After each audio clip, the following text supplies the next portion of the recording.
Okay, so that's the technical stuff on that. I want to, before we begin, talk to you all a little bit about the groups. We've changed things around some. So, first of all, you need to understand what these groups are for. These are not I'm not talking about the practice groups led by different students. There's a Chenrezig working with emotions. There's a couple of others. There's a Trekcho. Those are practice groups. You can join as many of those as you like. Contact Jan to get the proper information in the proper place so that you're on the list to get invitations to those groups. The teaching groups are a different matter. Those are the ones that I do. They're on weekdays. They're not like these general teachings that we do or the retreats that we do on weekends. They're on weekdays, and what they are for is for those of you who want regular and direct contact with me. They're how you do that, other than email. Long emails especially, often get put off for a goodly while until I get around to them. Whereas in these groups, we are face-to-face. We are actually interacting. We have enough people who want that we're trying to get enough groups so that there's about 20 to 25 people in each group. When there is around 50 in each group, it's too many. There isn't enough interaction with individuals for me, and not enough for some of the individuals. When there's only 8 or 10, there's too few. It's not enough people to generate enough energy. I run out of things to say from my side. So you've got to either ask questions, make statements, talk about your practice in those groups to inspire a teaching, or even a conversation if that's what you want. So all of those are Dzogchen groups, except for the one that's a Chogchen group. Chogchen and Dzogchen are the same thing with different methods. So they're all in the context of Trekcho. Tantra in the context of Trekcho. Dream Yoga in the context of Trekcho. What it is we had too many people in the Trekcho group. So we split it in two, beginning and more advanced. There were still too many people in the Trekcho groups. So we split it in 3, beginning, intermediate, and more advanced. We could have split it by letters of the alphabet of your name just as well. But I thought that doing it in sort of affinity groups where everybody's practice was similar would be more helpful. So that's the way we did it.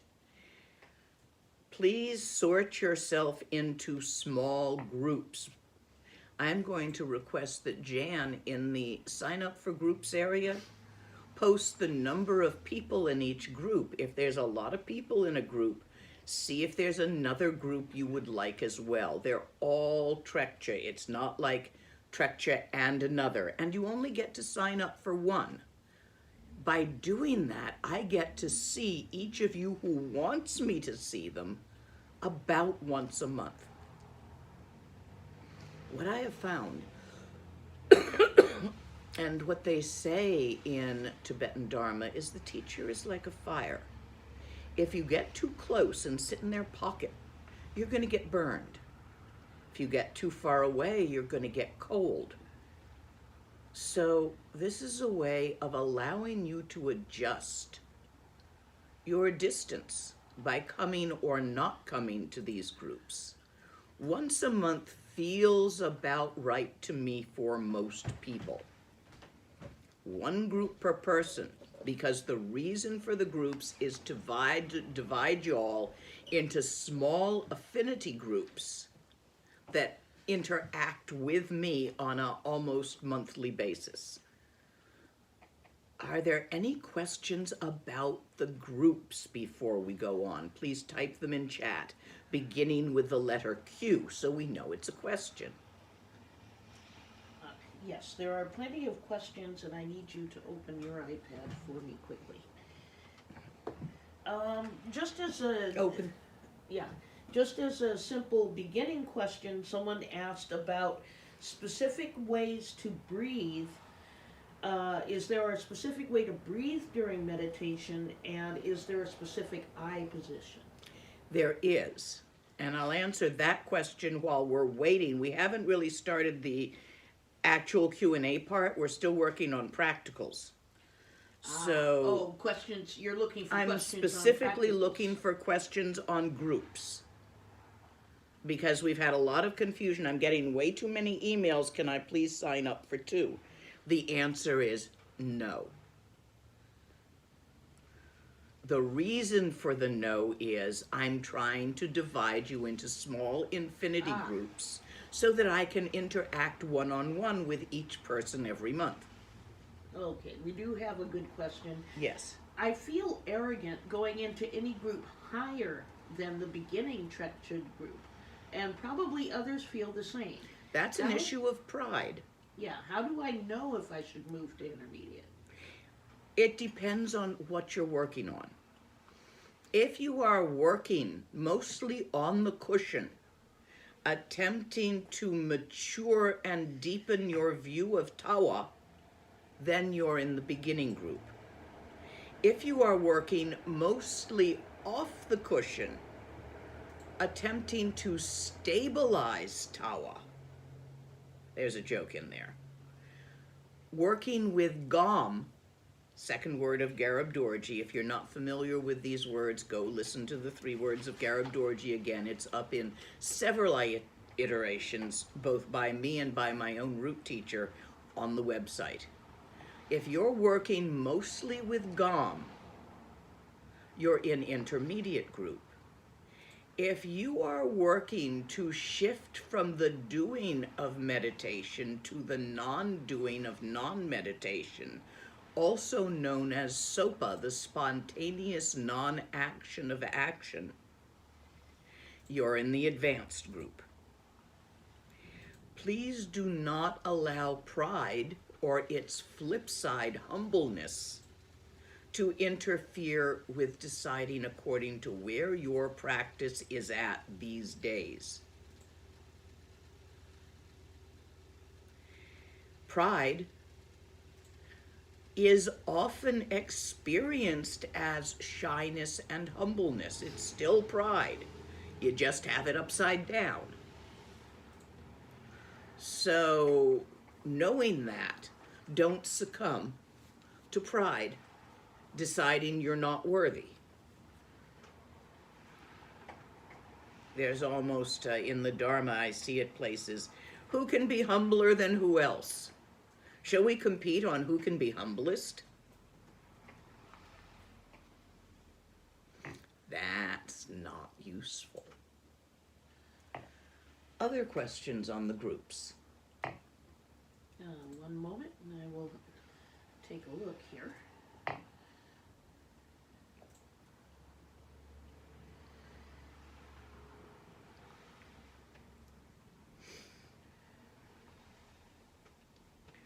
We have discussed many things over email. Where would you recommend I start? I have highest yoga tantra experience, but I can do 50 minutes on the cushion. Where do I belong? What do you like doing best? There's your question. Sitting on the cushion or working with Tantra, and which group is smallest? If your practice with Tawa is mainly on the cushion, you'd be beginning Trekcho. But there is also a Tantra group, which last time I looked was quite small, and since it is Trekcho in the context of Tantra, you might find you get more interaction there than in the beginning Trekcho group, which last I looked was above 50, which is why we opened a few more groups.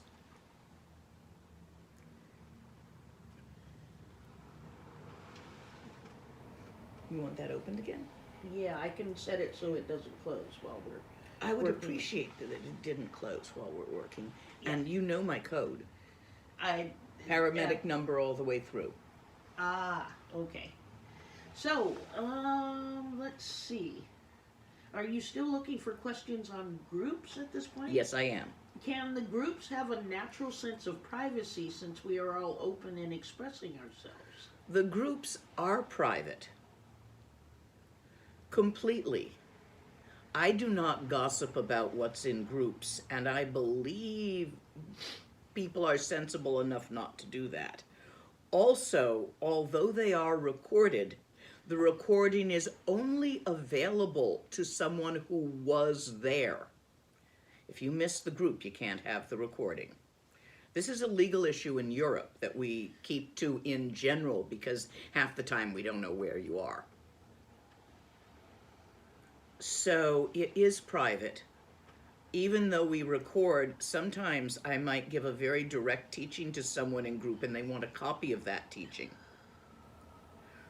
So that you can get, but the only way to get a copy of the recording is to hit reply to the invitation you got to that group. And we do check on who signs in and who has other things happen. So they are private. The recording is only available to the members of the group. And we're very, very strict about that. Not just the members of the group, but those who were there that day.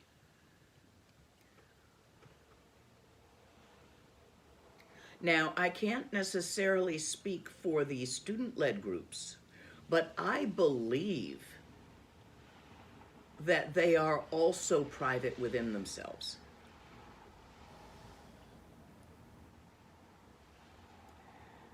Jan has a lot of them, and I know she's really big about keeping privacy because even if a student is having difficulty and she discusses it with me, it's often not by name. But there is a student who is expressing this difficulty. What do you think?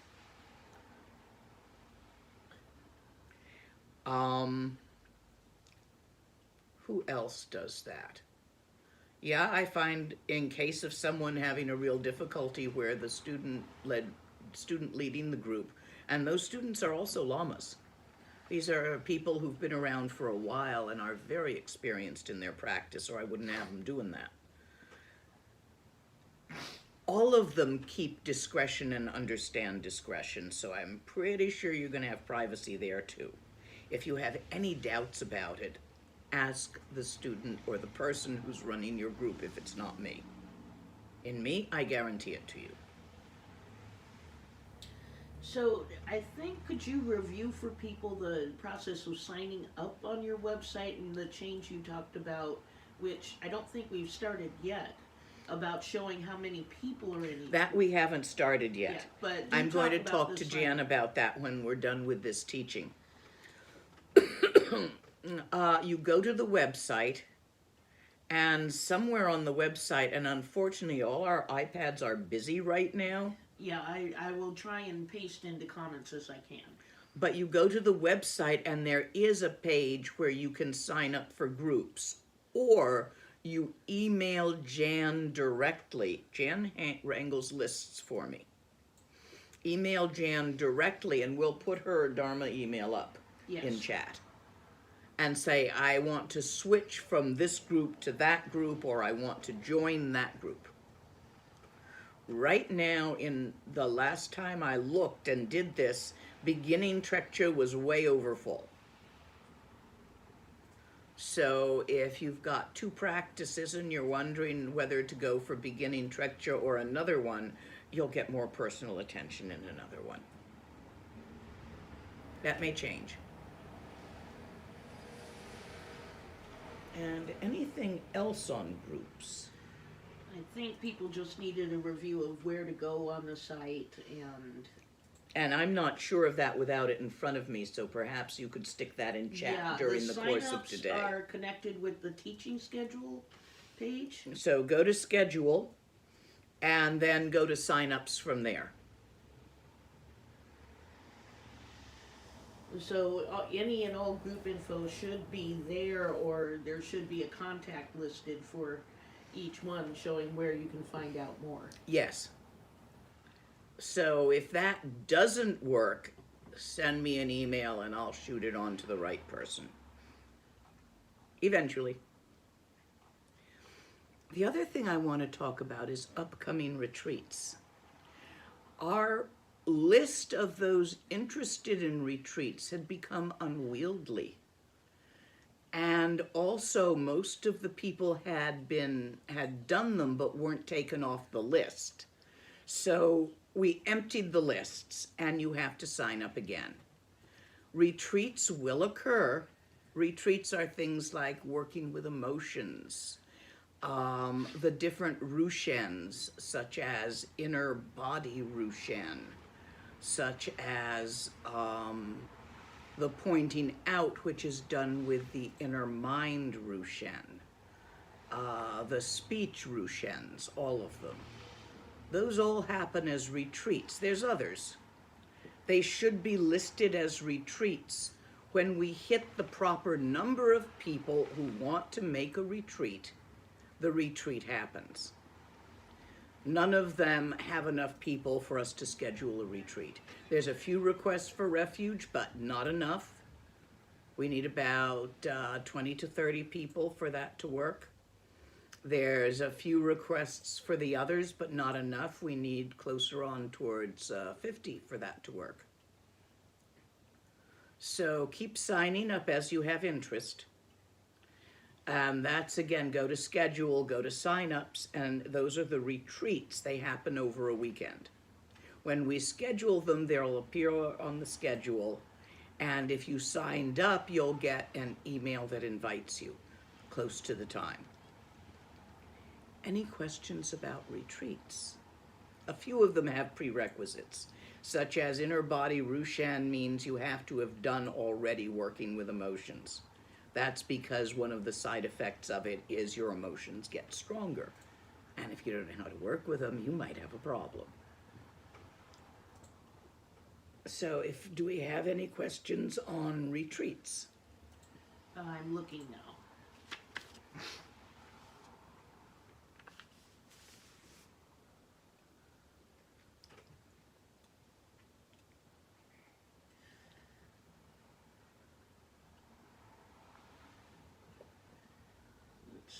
I'm not seeing any at the moment. I'll let you know if more come up. Okay, I think that was clear. I'm fishing through to see if there's any other practical matters I need to bring up. And I don't think so, just that.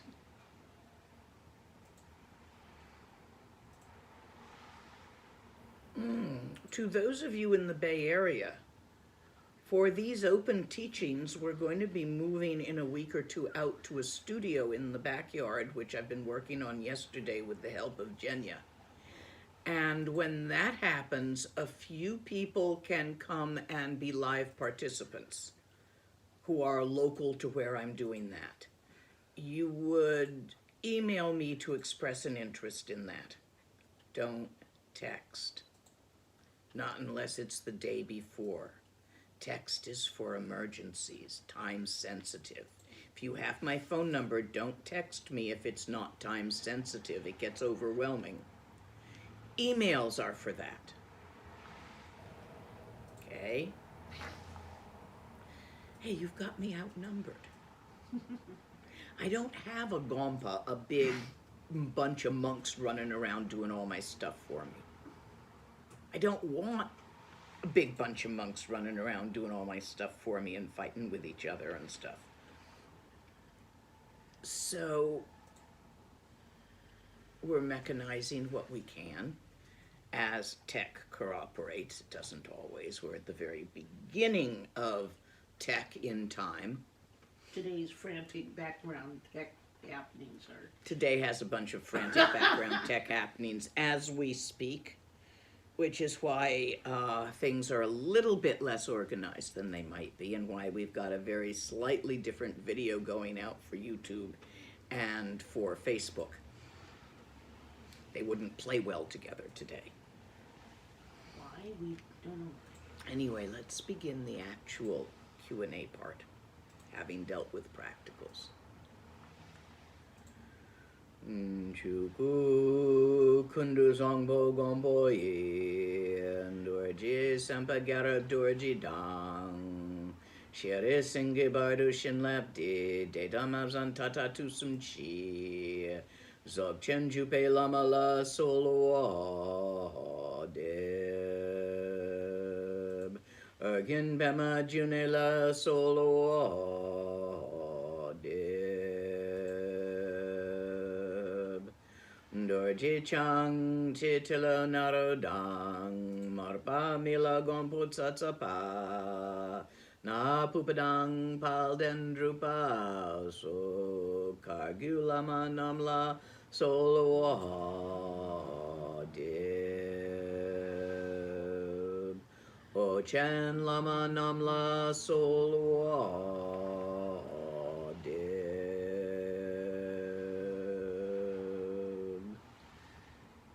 dru chen lama namla solo deb, kage noari lama namla solo deb, shakya lama namla solo deb, nyandu dayundrun lama namla solo deb, palkondu jongdang yerme pa, gongarab dorji shintragpa, jetidang nisume pai, palamanam chetente chong. And now that we are all together here, I will address that first question on breathing and gazes, because it's very important. Thank you for asking. Breathing is done mostly through the nose, with about a little bit through the mouth. So the way the mouth is held is important. The tongue lies naturally on the roof of the mouth, with the sides of it just slightly keeping the jaws open so the teeth don't touch. You don't want your teeth closed. The lips are parted just a little bit. See?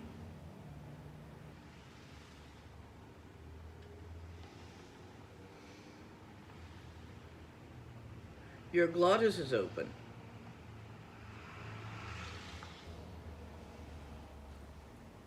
Most of the breath is through the nose, but a little tiny bit comes through the mouth as well. It is a relaxed breathing, not any special kind of breathing, but don't forget to breathe.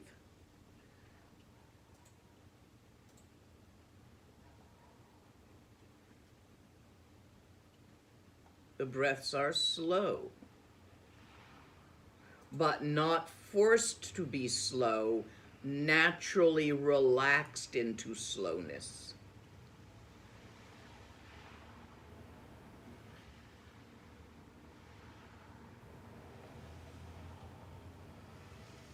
If you find yourself agitated, you may take one special kind of breath, which is a deep breath in through the nose and out with a slight closure in the mouth, whether it's pursed lips or the tongue up, or a slight closure of glottis so it comes out like a long drawn out sigh, like this.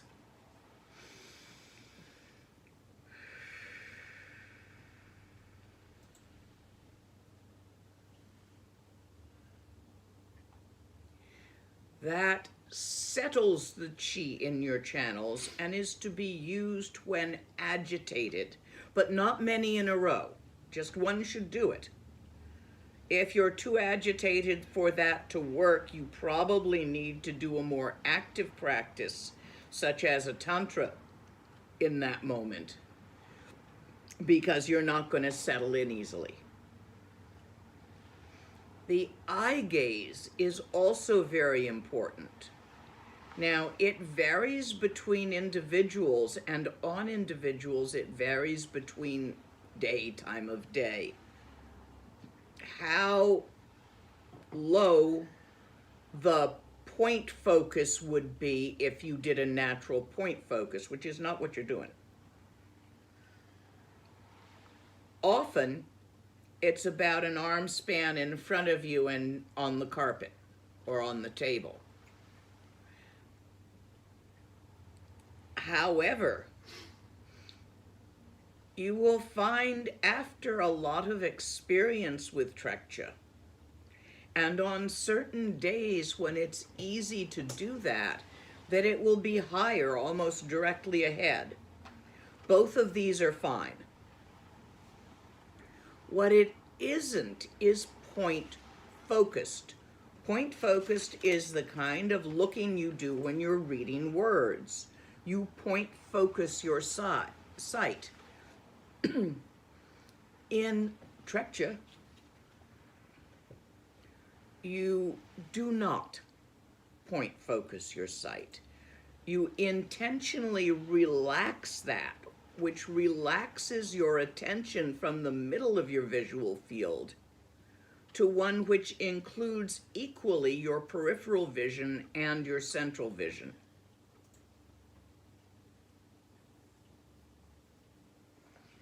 If you cannot do this, then you may use a point focus that is 2 meters in front of your nose in empty space. Don't put something there.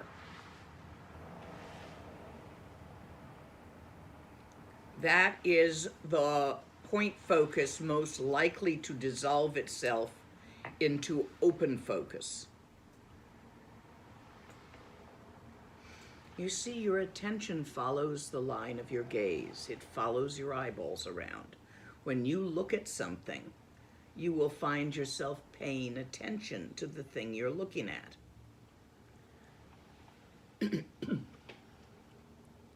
So when you want to not be paying particular attention to anything, but rather to have a wide open awareness, you have to open your gaze so that it's not looking at anything, allowing your attention to follow it into open awareness.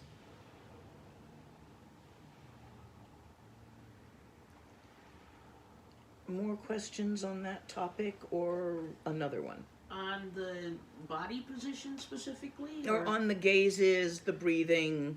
A related question is it okay to use one mala for all practices, or is it better to keep different ones for different practices? It really depends on what practices you're doing. I have just one that I use for all practices.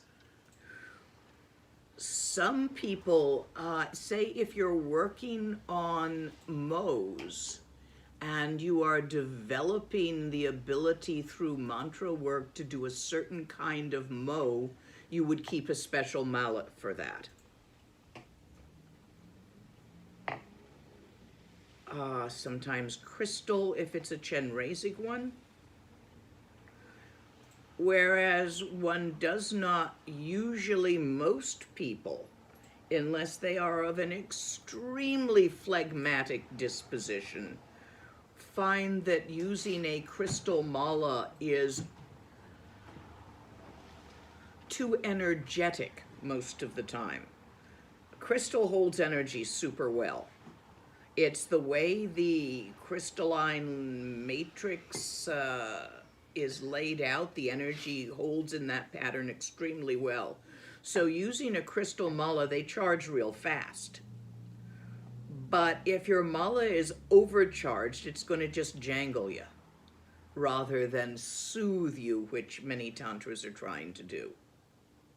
It's for the same reason that with certain fierce archetypes, we choose to use a rough textured mala rather than a smooth textured mala, whereas for all other purposes, a smooth textured mala is appropriate. I have 2 or 3 malas that I use regularly. They're not for, I don't divide them by different doings with them. It's whichever one's to hand.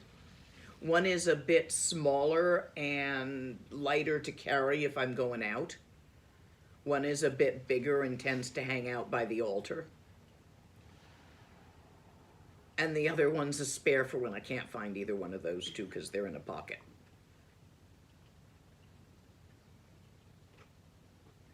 Next question. When we are unconscious, like in a coma, can Dzogchen practitioners technically still be in Trekcho without awareness? Yes, in fact, you practice this as part of dream yoga, remaining in Trekcho.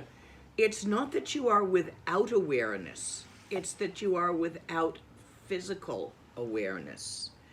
In theta wave sleep, you enter a very similar state, and with a great deal of training, a great deal of work with the seed syllables in dream yoga, you can default to a state of Trekcho in theta wave sleep. You are not awake and aware as an individual at that time. So it is not like normal daily awareness. But the clear light nature of mind knows itself at all times because it does not come and go. And there is no reason for a change in brain waves, which are moving, to change that which is unborn, undying, and has never moved. So it is unlike the awareness within a body of physical awareness, which occurs in normal dream time, REM sleep, and which occurs in normal awake time. I have been through anesthetic and surgery where I maintained as my yidam throughout the entire operation. This was long ago. Very interesting experience, being utterly unconscious and being my yidam at the same time. There was no consciousness of me, but my yidam was conscious of my yidam, and I was still there when I came to conscious of me. And I went into the anesthetic doing that. So yes, it's quite doable. It requires a certain amount of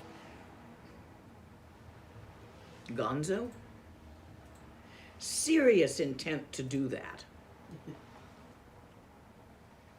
Intense, enthusiastic intent to do that. Or completely and utterly relaxed lack of intent to not do that. They're both the same. Flip side. Next question. I have a medical question. I have a problem with vertigo. Now, that's a wind disease problem. Yes, What's it is. good or bad for it in terms of meditation?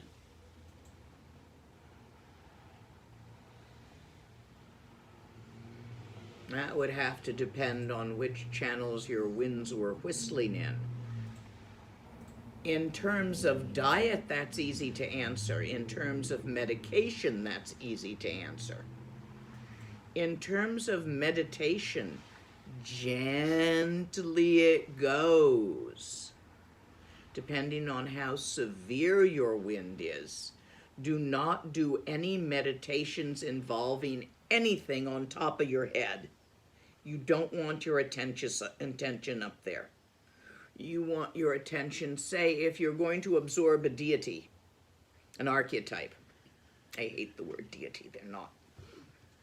Deities are those funny little things that you find in odd places that have lots of followers and their own agenda. So if you're going to say you're working with your yidam and you're going to absorb your yidam And usually it would come in through the top of your head. Don't hold it on top of your head. You can bring it in through there, but drop it down into your heart, which is not up here. Your heart is where your xiphoid process is, your yi. It's where the apical pulse is felt. That's your heart chakra. Westerners, because we salute the flag up here on our shoulders and chest, all think our hearts are up here and our heart chakra is up here, and it's not. It's down much closer to the solar plexus. It's here. Throat chakra's up here. So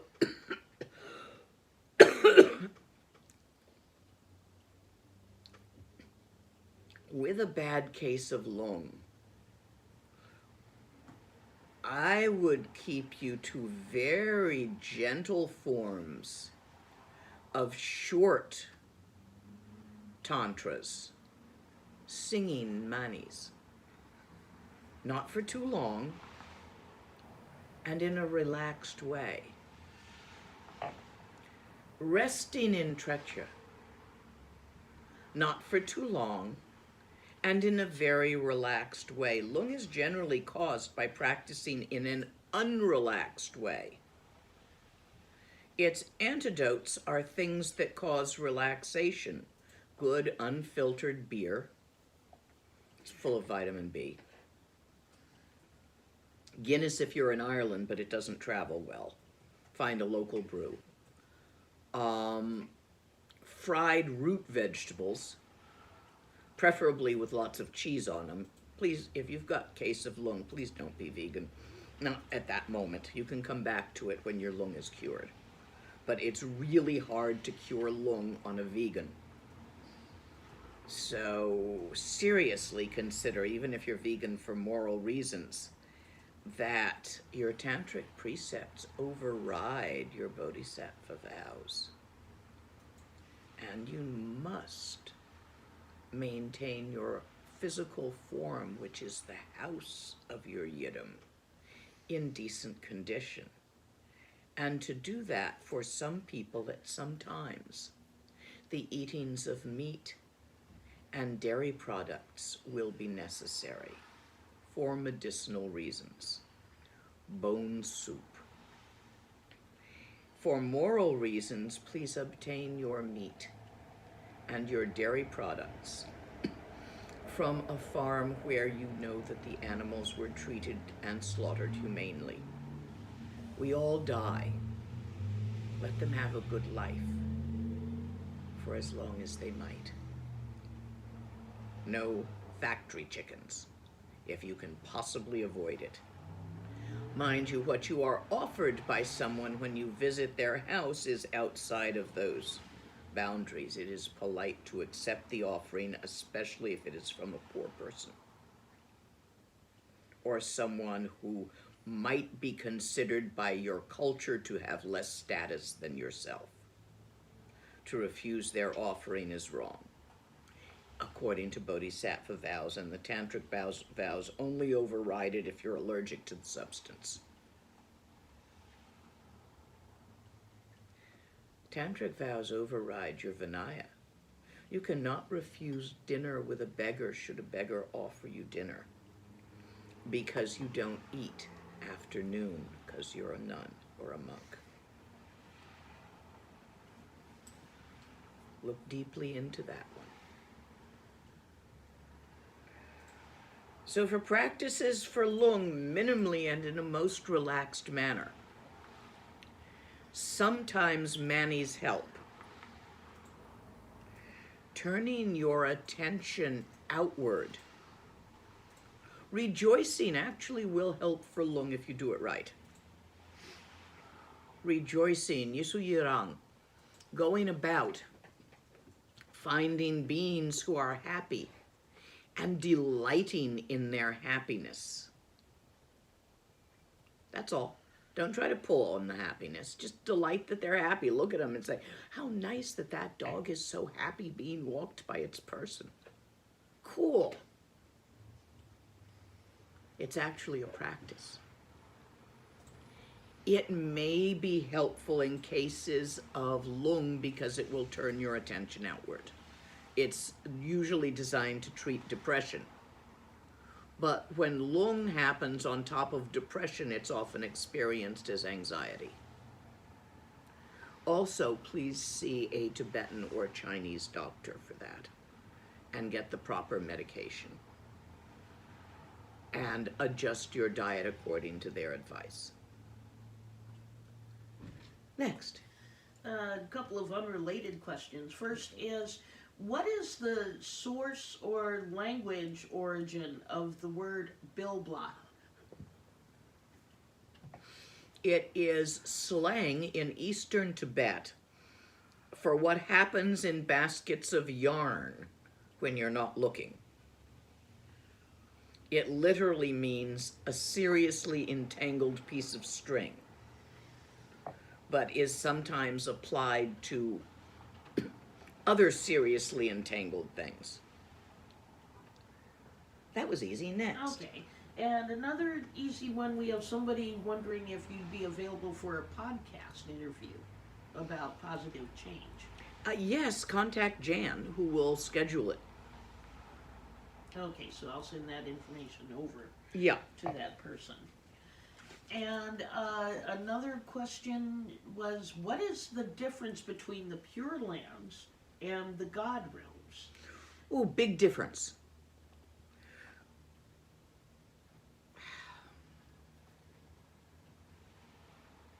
I was about to say the Pure Lands are less real than the God Realms. But that's not exactly it. The God Realms are dead ends. They are caused, you enter a God Realm due to creating the karma to do so.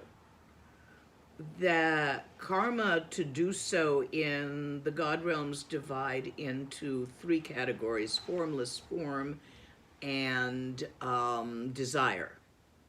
So you could enter the desire realm by just being incredibly kind, incredibly generous, and doing some practice, say, of manis and tantras.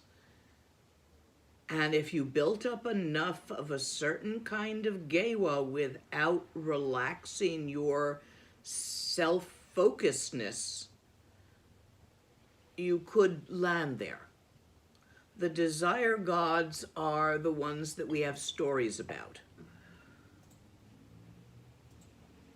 For example, Artemis, Demetra. The gods of form can only be entered by a meditational mistake or a meditational intensity, because what you want to do is be a god for a while. If your concentration is excellent and you practice certain austerities and your intent is to maintain yourself as an individual but improve your situation, which is really the intent of most people subliminally, gods of form are your most likely place to land. The formless gods are a Dzogchen error. You're doing formless meditation. You're doing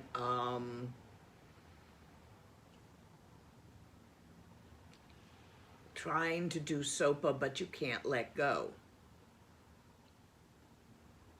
Oops. You cling to the formlessness. Oops. Now, Pure Lands have been intentionally created by practitioners. They are places in the dimension of dreamtime which nonetheless have sufficient solidity for one to take birth there. They are not easy to create. A great deal of intent using the vehicle of Monlam has been done to create them. And there's different ones that suit different purposes. Most of them you need to be on a certain level of practice to get into, with the exception of a few, the most famous of which is Dewa Chen. Because of the way the Monlam was constructed and the amount of it, Monlam means wish path, it has to do with recitational repetitions of something enough that it makes it so, which is a hell of a lot. It was created so that you only need to think of it in the bardo in order to be reborn there. That was done by the archetype Amitabha in its Nirmanakaya aspect. It is constructed with certain shapes and aspects, giving it a great deal of safety. If you make a habit of thinking about Amitabha, Opame, light beyond compare, and reciting the mantra of Amitabha, it is likely that it will occur to you in the bardo because you have a habit of doing that. In which case, there you go. You may enter into that place where no matter how much of an idiot you are or how selfish and evil you have been, you may remain at comfort to get over that slowly. A great kindness, the creation of that. Amitabha is the root archetype which gives birth to Tara and Chenrezig.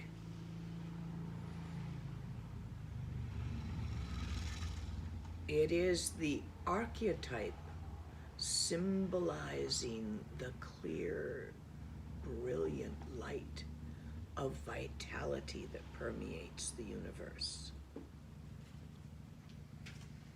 But it also has Nirmanakaya manifestation as a being, as one who is for a time within time and performs actions within the impermanence of being within time. And those actions performed were the necessary manlam to create this place.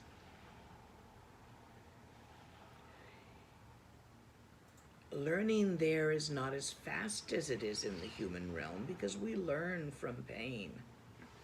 And that is a place of comfort, not painful. Without the suffering, one learns slowly, but learn one does. Until one is able to let go. Next question. We have a number of questions about dream yoga. Go for it. Okay, the first one, after practicing dream yoga, I've started to have many dreams with multiple perspectives or even multiple simultaneous dreams. What is the significance of this? Is this described in the literature? It is described in the oral teachings.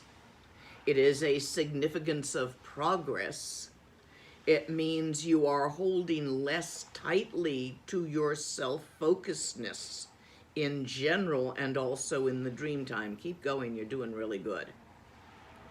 Do not, warning, when you wake up in the morning, try to remember the whole thing as it felt. Just remember some words about it. At this point, you are going to begin to be able to dream in configurations that do not fit into the human channel pattern, the Homo sapien channel pattern. In fact, if you come find me, I'll take you off and we'll go be whales and listen to the whale song. You won't be able to bring the full memory back. It won't fit. You can remember that it happened, but not quite exactly how it felt. Just the edges of it. This is okay. I made the mistake once of trying to bring back an entire, rather vast multiplicity of point of view, extremely big. In fact, I had the whole universe in it. And I threw up for hours until I finally let go. It just won't fit. So at least you do your physical form of mischief. Don't try to remember the fullness of this feeling of those multiple perspectives once they get vast enough. But yes, that is exactly what should happen. And it is an excellent sign. Next. If I have many alive dreams, rich in details, I can remember them all, but still can't realize I am dreaming. What do I do? Monlam. Monlam's the key. So all day, frequently, you better notice that you're dreaming. Both verbally, oh shit, I'm dreaming right now. Vocalize. And emotionally feel like you're in a dream. Do that again and again and again and again and again until it becomes a habit, which will continue on into the dream time. Just like if you're driving all day, you're gonna dream your foot's on the gas pedal. Because you're so habituated. If you drove like a 10-hour day to get somewhere and you finally get there, you're gonna dream driving in your sleep. Happens almost every time. So using that same principle. And do consider signing up for the Dream Yoga group, both of you. We will be discussing Trekcho in that group. Next. Let me find it. We're going through the... Oh, and the Dream Yoga group is coming up really fast, like it's tomorrow or the next day. So you better sign up this afternoon if you want it. Yeah, the word for that particular group hadn't gotten out, so we were going to talk more. If enough people sign up, if we get 10 people signing up for it, it'll happen. We're going to check on it, when is it, Tuesday or Monday? Tomorrow, Monday. So it's scheduled for tomorrow. If enough of you sign up by sundown tonight, the invitation will go out.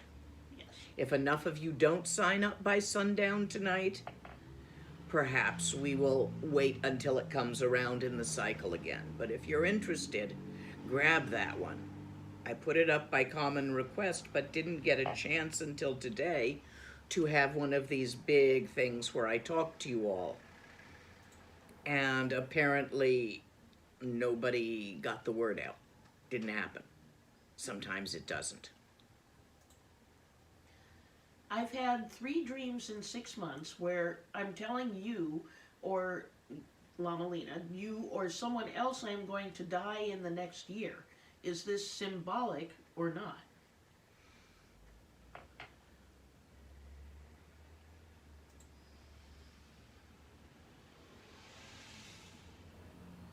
Damn it, I need to see you.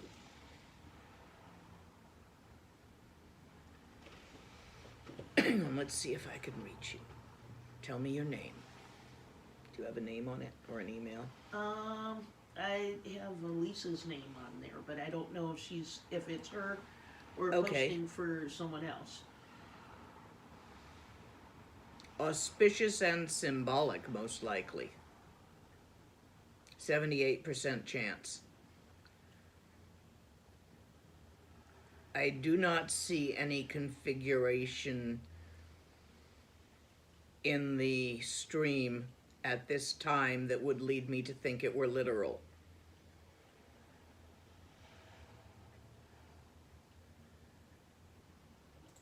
Often in dream time, to die is to experience the next level of maturation of your practice.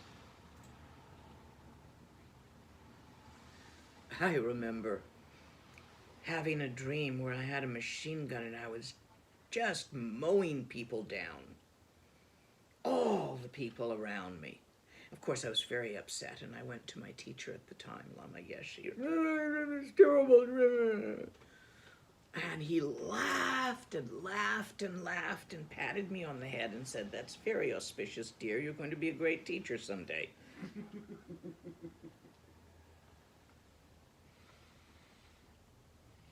Shut me up. This was like maybe 50 years ago.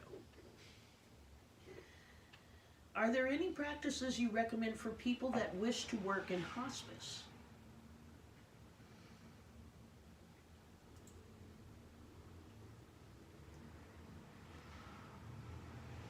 What you need for that primarily is open-minded, open-heartedness. So I would recommend Chenrezig, full sadhana. That will need to go with a certain balance, so I will recommend that you know distinctly how to get the lint out of your channels. That channel yawn that I taught, when you are dealing with sick people as any kind of mental or physical physician, hospice, priest, whatever you're doing, you're seeing clients, body worker, masseuse, doc. After every patient, please get the lint out of your channels. There are two ways to see patients and diagnose. One is only using the intellect, in which case this really isn't relevant. And the other is to actually do a sort of exchanging yourself with others, to go in and feel their configuration. The trick is you have to put it back, not carry it off with you. And many body workers experience in the beginning of their learning that they have, like, in one day 3 patients with digestive issues, and then that night they get the shits. Lint. Breathe in through your nostrils. Breath around and fully out through all the chakras. Chakras are in the central channel, so it goes around here and goes into the central channel. And each chakra unrolls and reaches out. All, even the little ones in your palms of your hands and your elbows and your shoulders, all the channels in your body unfurl and reach out past the edge of the atmosphere, past the edge of the galaxy, all the way to infinity in as many directions as you can imagine. All 9 local dimensions, if you can do it. Watch my channels.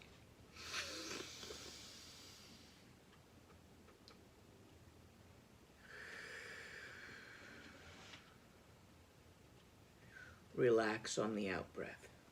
Just relax. Don't try to bring them back. Don't try to hold them out there. Just let go of the visualization. They'll come back to your own personal pattern. But doing this gets the lint out and is therefore very, very useful between clients of any kind. Sometimes I forget to do it. After a group, oops. Not such a good idea. So please do remember to do this. This you're going to need in hospice because you're dealing with people who are actively ill, and you do not wish to take on their configuration of actively ill. You will especially need to do with this if you sit with someone through the death process, because there will be an urge to follow them out there. You need to come back after. Otherwise, you will shorten your lifespan. So this method is really valuable to bring you back. Manis are valuable to open you up so that you can actually interact with the individuals in hospice on whatever level they wish. So you're dealing with someone who is very Catholic. You need to interact with them on the Catholic level, on the level that they are experiencing, not on some other level that you think is better. For that, the practice of manis will be very useful in opening your heart and freeing yourself from judgmentalism. You've heard of discriminating wisdom of the Eastern direction. Crappy translation, discriminating. What it means is, I can discriminate as in I can look and see each individual toothpick in here. It's not just a blur. I do not have a strong preference or a liking for one toothpick over another. Let's hold this so you can both see it. That's discriminating. I can discriminate and see where one toothpick ends and the next one begins. Not discrimination, discriminating. Feel the difference? It's got no friggin' judgment in there. Had to fix that because that was a question that came up in email that I think more people may have. Next question. Well, to go back when we have a name for the person who had the dreams about death. So I don't know the first time you reached out. No, Okay. I did that. I did that as best I could looking through there. Let me see the name. Don't say it out loud. People like a little bit of privacy on this. Yeah, that's the other thing. Let me see if I can find it.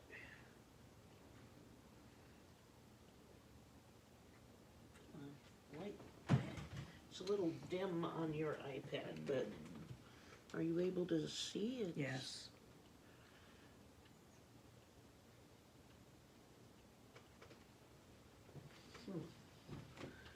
Give me a moment here.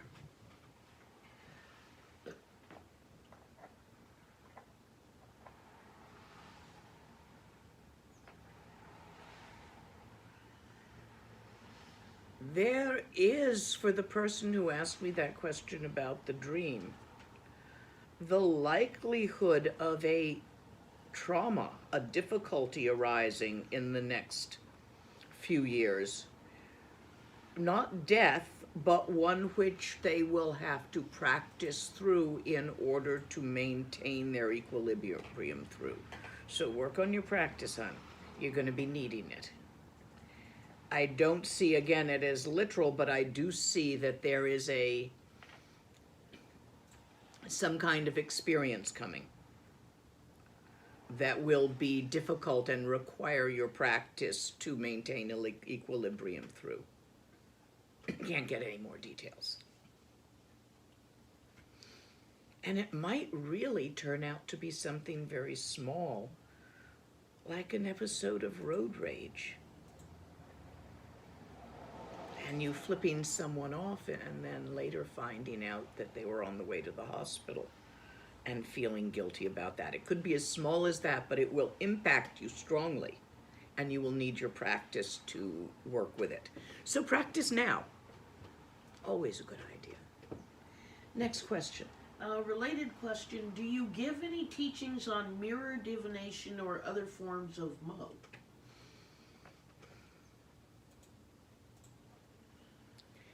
No, although I put myself through school doing Mo's professionally.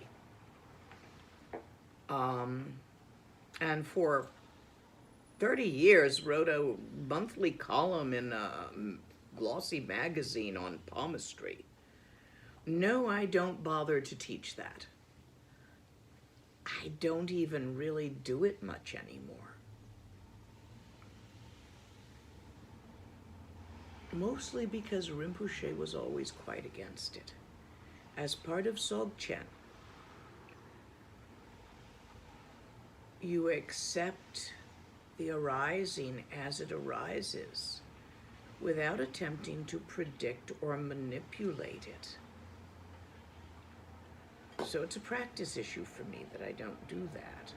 And in order to teach it, I suppose I'd have to get back into it and fish out all the different Mo equipment, you know, the special mala that is sleeping in the altar somewhere, and the druid stone casting method, and the nice teapot for the tea leaf reading method, and all of those. And I don't think I want to go there right now. Get someone who's currently having fun with that to teach you. I got tired of it working for a living, doing that. But I had to put myself through school with something that I could adjust the hours with. It's when I was starting medical school and going through that whole thing. In Tibetan astrology, do you also need I also will need coffee, Okay. Thank you, sweetie. In Tibetan astrology, what are good and bad haircut days about? Why isn't this important? Cutting your hair is an energetic, symbolic thing, which if done in the wrong context, can leave the same impact as self-harm. This is why some tantric practitioners do not cut the hair of the head. They interpret the instructions to not damage the body, including not to cut the hair of the head, not to cut the fingernails. That's not the interpretation I go with on that one. Although I leave my hair long because if I had it short, it wouldn't mean I was a nun to the Tibetans, and I have enough Tibetan students that I don't feel like confusing them. And I'm not a nun. But I will trim split ends, and I certainly will cut my fingernails when they annoy me.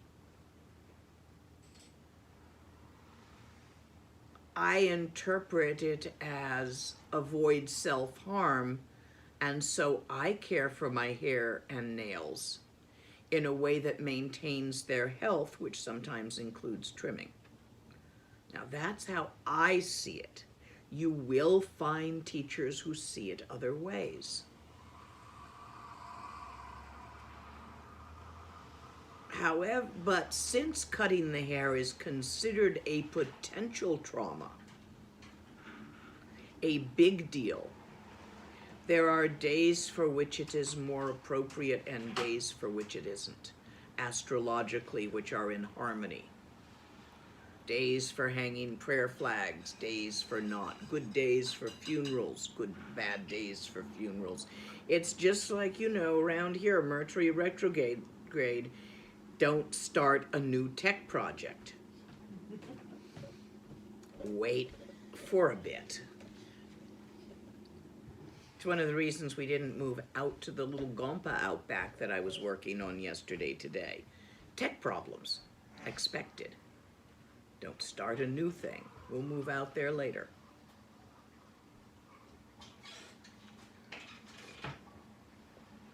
There are Tibetan almanacs that you use to determine all of this. Some have been translated to English and may be available online. Oh, do email me with the URL if you've got a good app. The one I have is not very thorough. And I'll take another question. Okay, we'll look through here. There were, going back, there were a couple of different questions about malas. First question is, what is the significance of a mala breaking during your practice? Someone had a crystal mala that broke twice when they tried to use it. They listed the practices they were doing. Well, first of all, very often when you purchase a mala from a store, it is not strung properly. It's strung commercially, which is not proper mala stringing. Always restring your bought malas, if you possibly can, on a double string. This is important. Never a single string. And do not knot between the beads. double string, one will break first. When that one breaks, restring the mala before you lose all your nice beads, because you're out and about using your mala and boom, it goes everywhere. So it is perfectly possible that your mala was not strung correctly, and that's the cause of breakage. Crystal malas take energy. The energy of the mala overcame the string.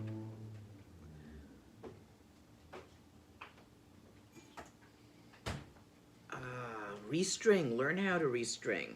There are special knots tied on the ends. If you go to the Tibetan community near you, for me, I'd go down to the Berkeley Flea where there's a bunch of Tibetans and go find somebody who knows how to do the knots. It would be hard to teach the knots online that you traditionally use for ending off a mala. However, you may use any knot you wish in the meantime. Let's see. Malas breaking during practice signifies you've been doing a lot of practice, because the strings do break. That's why you always double string your mala. Out in India, we use dental floss, waxed dental floss, it being both strong and easy to get through the holes. Is there anything we should do while we're restringing the mala? Or is there any way we can bless our mala? That's the next question. There is, and you will find it in the Nundro text, in the very preliminaries.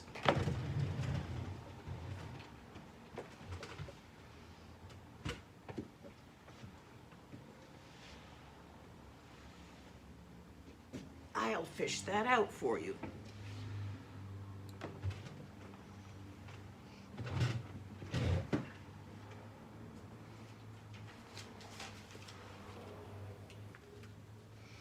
I believe a copy of this is available online on the website for those doing Nundro.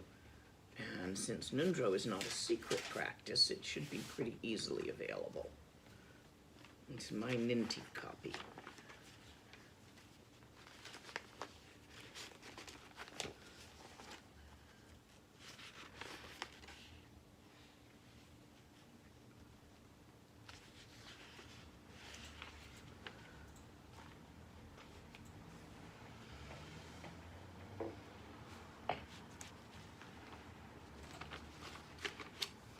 You would use the mantra for multiplying power of recitation.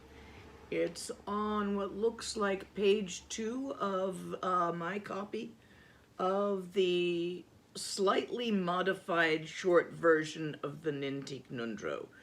If you want to find a copy online elsewhere, Lotsawa House, in the long or middling version of the Nintik Nundro, has it in the first few pages.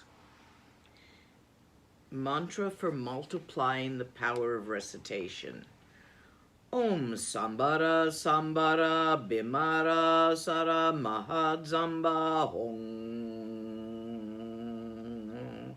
Om Mara Mara Bimana Kara Mahadzaba Hong.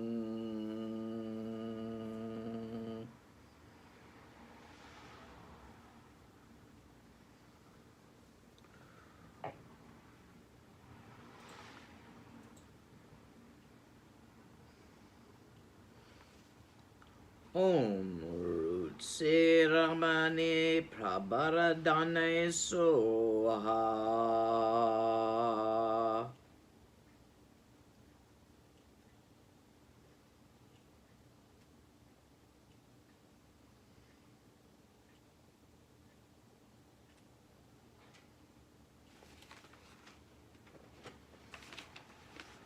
This is what it's going to look like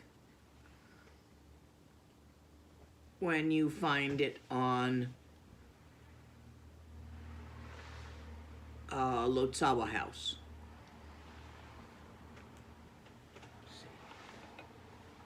You can grab a screenshot if you want. If I got it right side up, yes. There. And it's nicely labeled. Mantra for multiplying power of recitation, and there's a couple of them.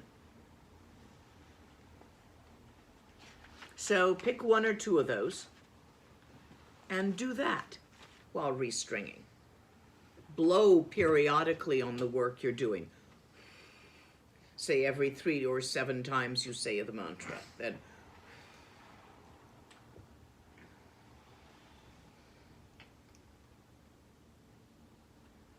next. The last mala question, Keep going. should be pretty straightforward, is to talk a bit about the counters and the other things that you commonly see hanging off of a mala. I mean, like these things. Yeah. Yes. Yeah. So this is somewhat idiosyncratic. Everybody does theirs differently. You won't find 2 Tibetans with exactly the same pattern, although some patterns are common.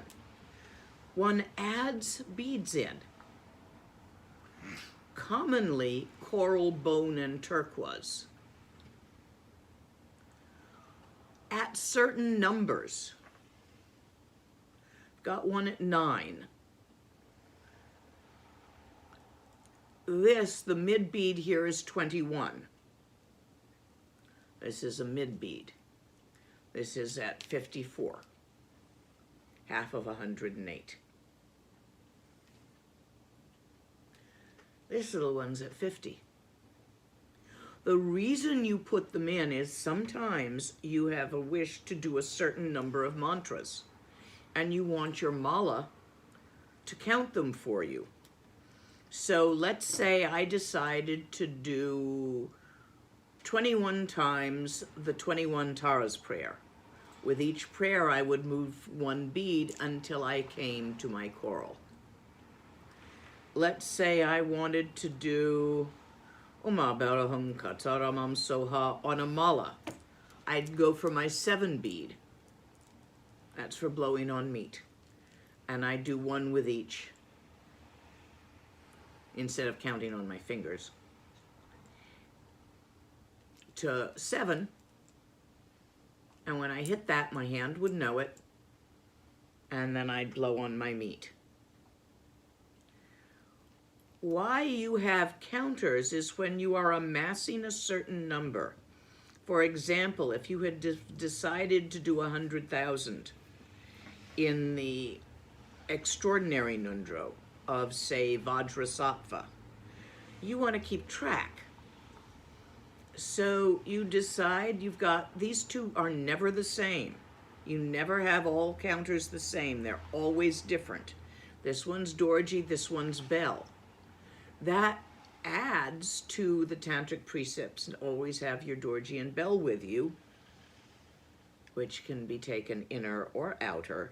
If you're going to take it outer, this will do, because you've always got a mala with you, at least if you're Tibetan.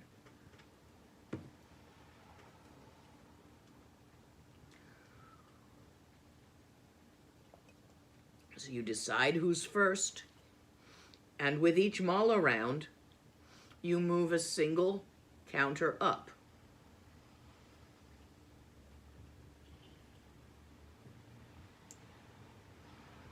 When they're all up, you move them all back down, and you move one of these up.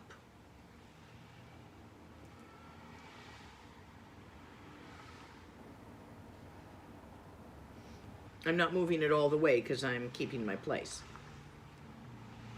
When this one's full, if you have 3, you start moving these up.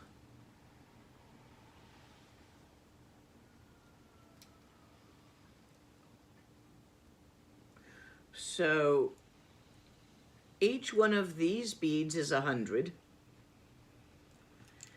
Each one of these beads is 1,000. And each one of these beads is 100,000.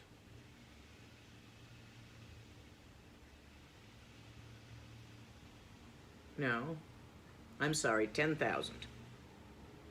So you get to 100,000 with 3 counters that all look different from each other. You can also hang them on your mala to mark a point.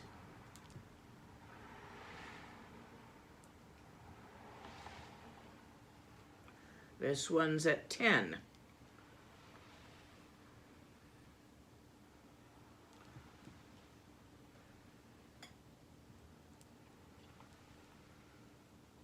This one's at 11. This one's in the wrong place. I had meant to put them both at 11. Either way. So when I get to these, I know I'm at 11. This is just at 3. If I'm doing something really long, usually I can count to 3. But if I'm doing a really long prayer and I'm trying not to be distracting, there's a lot of visualization, I want to do 3 of them, I can count it on here. You can also count it on here. 1, 2, 3. 1 finger's worth. These come off and on. They're bendable. They hold your place if you're doing something long and you wish to do, I'm looking to see where this is. Come on, you open. They come off. Let's say I'm doing something really long, and so far I've done 21, 22, 23, 24 of them. Then I take my little clampy thing and I attach it at 24, and it holds that place until I come back to doing that practice. So depending on how many different things you have going on will depend on, now I have 2 of these. I need to give one away. I think the other one is just a spare because they're the same and they shouldn't be. You don't want any 2 things the same, lest you confuse yourself.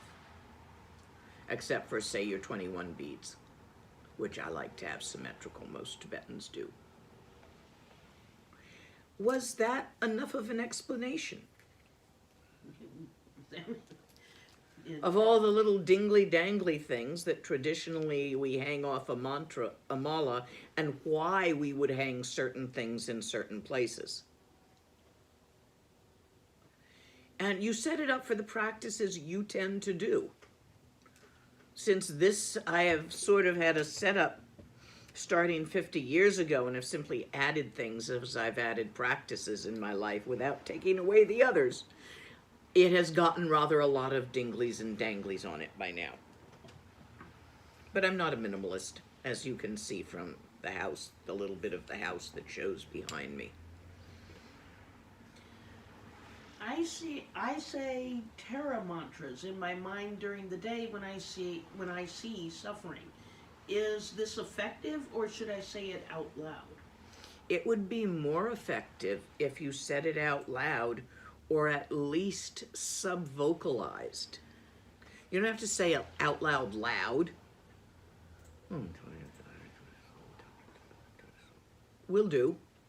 But it is most effective when you invoke and actually use the speech chakra, which is the chakra of intent. And the next one. A couple of people asked for a review of the pointing out instructions for Dzogchen. Ah, yes.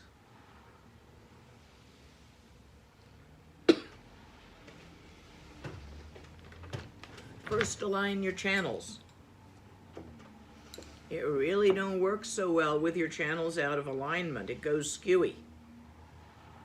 It gets cacked, tipped, odd. You want it exactly midline, so align your channels. Earlier today, we talked about the mouth position. Do that. We also talked about the gaze. Do that also.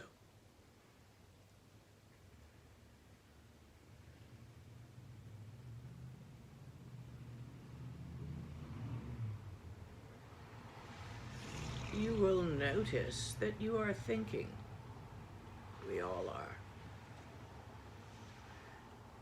Gently shift your attention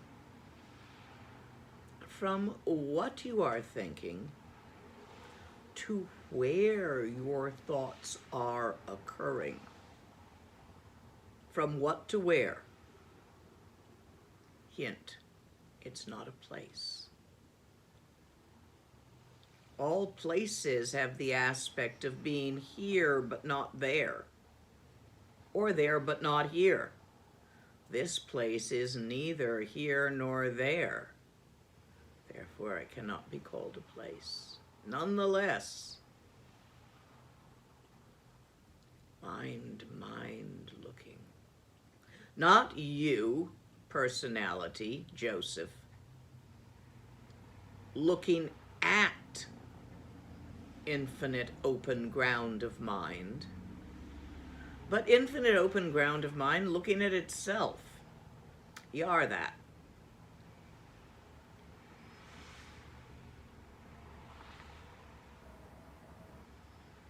Relax. Can't do this in a pointed way.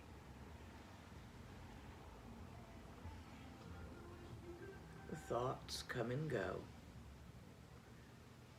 as do the feelings, the little words you say to yourself, the perceptions of shape and color. All of this comes and goes. Experiences occur and pass.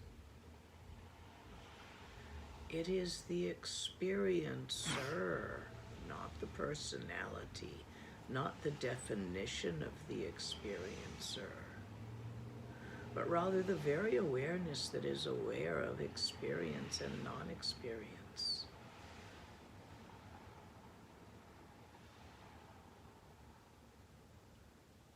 Unconstrained by concept or story.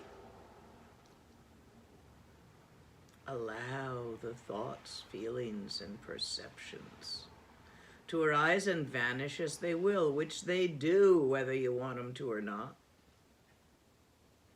So leave them be.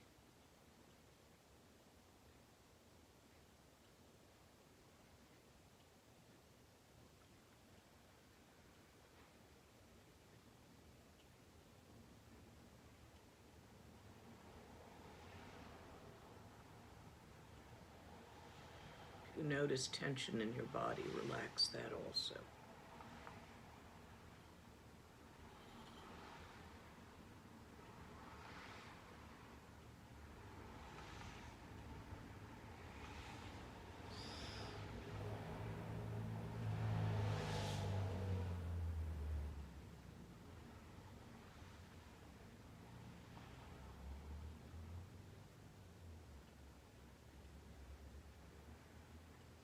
Let go of accomplishing anything or maintaining anything.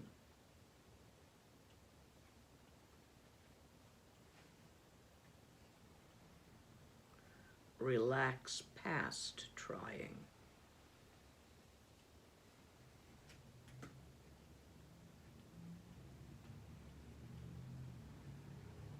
If your eyes are bothered, close them for a few moments and open them again. Sometimes one forgets to blink and the eyes become dry.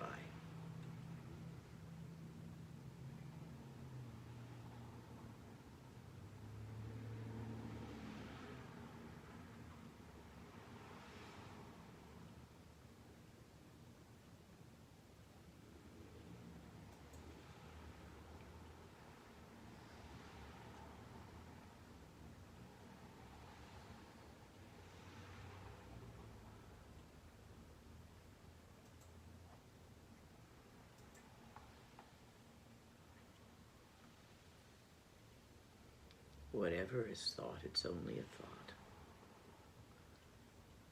They have neither substance nor duration. Whatever is felt is only a feeling.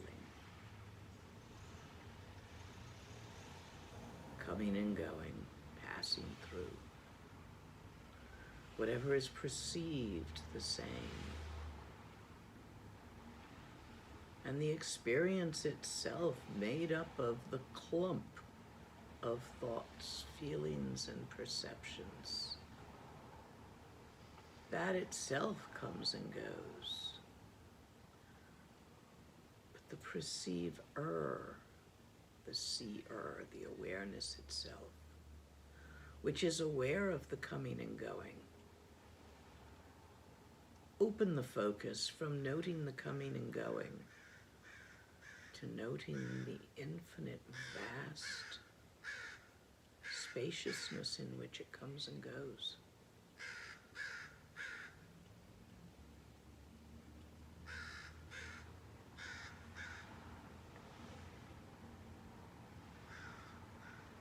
If you're finding color or shape or size, you've missed the point. For those are all characteristics that come and go in experience and perception. This has none of that. Always present. Not always focused on itself. Frequently point focused on the phenomena arising. But the moment you relax that point focus, ineffable, indescribable openness, the awareness which is neither here nor there and does not come and go, is intrinsically obvious to itself.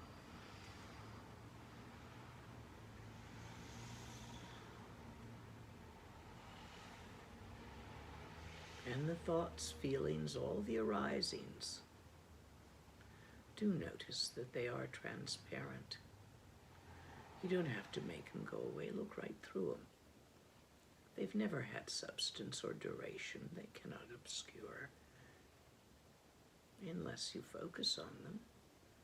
And then it is only your focus. Relax.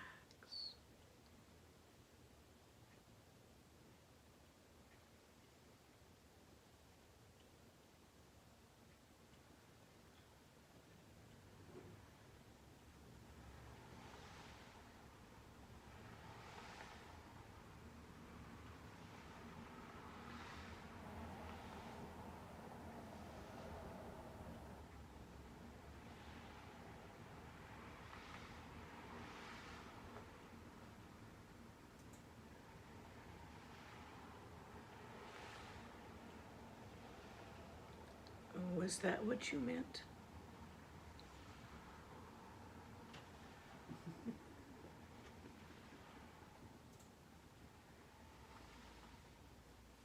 Always good to remember. It's not the experience of meditation. Meditation is beyond the come and go of experience. Next question. Is there a relationship between the activity of energetic channels and material wealth?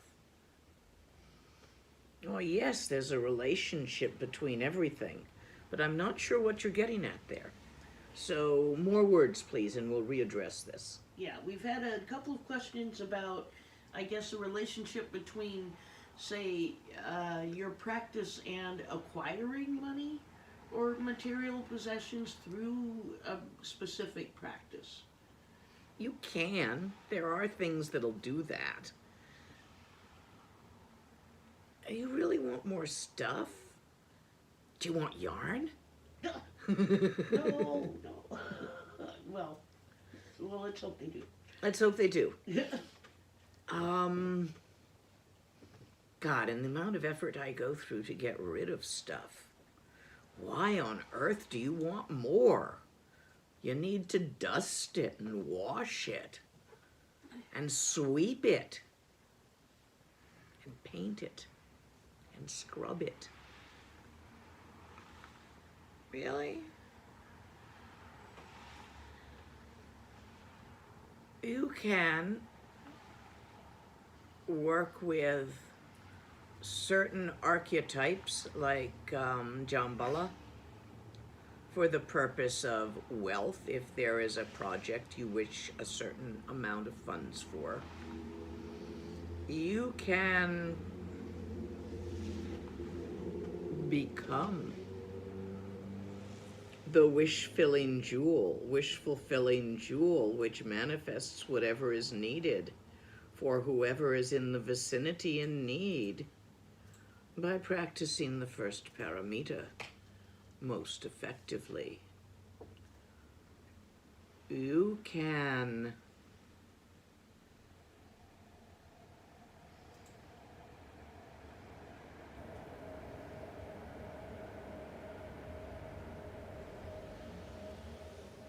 do different things that will draw wealth towards you, but you're spending karma and time to do it. Look, guys, when you run out of time, you can't get more. When you run out of money, you can always get more money. But time, that's precious. So really, consider how much time you're going to trade for money, whether it be by a practice or by working an effort. Time's always worth more. Do not judge. Do not judge a person's practice by the amount or lack of crap going on in their life. There are certain practices which can potentiate the crap to the purpose of cleaning out something so that it doesn't hang over your head in the bardo. There are practices which smooth out the crap in your life, but it's still waiting. And you might as well know that you've got orbiting shoes if you do one of those. It'll be back. Manipulating your reality is as important as changing your blue cup to red as a dream exercise. Fun to do to loosen your grip on it, but of no intrinsic value of its own. You want to have enough wealth that you can eat, sleep, and shit without hindrances.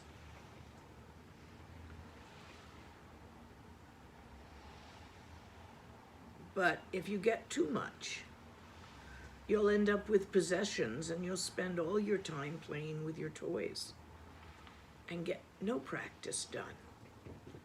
So do find your own balance there. I'll take another question. There was also another detailed question about the Vajra loop or the Vajra lasso. How is that used and what is it? Okay, that is fairly involved. I am going to have to go take a break for a minute. Bathroom break. Ah. So, take 5. We can't stop this. Can we mute it so that people don't have to hear me flushing? Yes, I think we can mute it. I'll be right back, guys. Got the sound levels correct. Otherwise, we'll just try not to talk and I'll close the door, but it's still going to sound like flushing.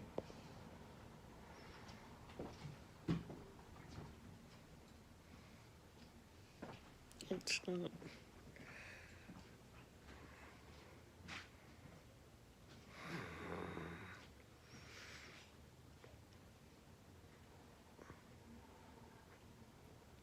Let's see. Nope, it's not going to let me mute it. All right.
And I will say to the person who is stranded and needs a car, that was something very specific on wealth generating. I'll tell you how to get a car. You go about, and every time you see one person with a car, you say to yourself, how wonderful that that person has a car and can go wherever they want. May all sentient beings have that liberty. Stop wishing for a car and start rejoicing about other people's cars. And I'll do some work for you as well. You're also welcome, if you wish, to post your email in chat and see if we have anyone with a spare car that you can have. It happens. Now, back to the noose. You will see this in the hands of certain archetypes as a symbol of their ability to capture your attention. Noose, lasso. It's like a cowboy lasso, actually. Although it's often drawn as a loop with a tail with beads on it. And that's the symbol of the ability to capture attention. Charisma. So you are acknowledging and you are manifesting that that archetype has both the charisma to capture your attention. And if you are perceiving yourself as the archetype in the higher tantras, you have the ability to capture the attention of anything you want or need. Don't overuse it. It's a form of magnetizing, but it's a fierce form of magnetizing, not a gentle form. And we could have another question. A couple of people asked questions about the meat prayer and whether we can have it posted up on the website. I thought it was up there. So did I, but if not, we can post it. If it's not up there, we can have it put up. You use it, and then you blow on the bones or the dead being if you're working with, say, a mouse that the cat brought in, or a dead bird you see on the street. You blow on it after saying that. It causes the being to be reborn as human once, as precious human rebirth once. What they do with it is up to them.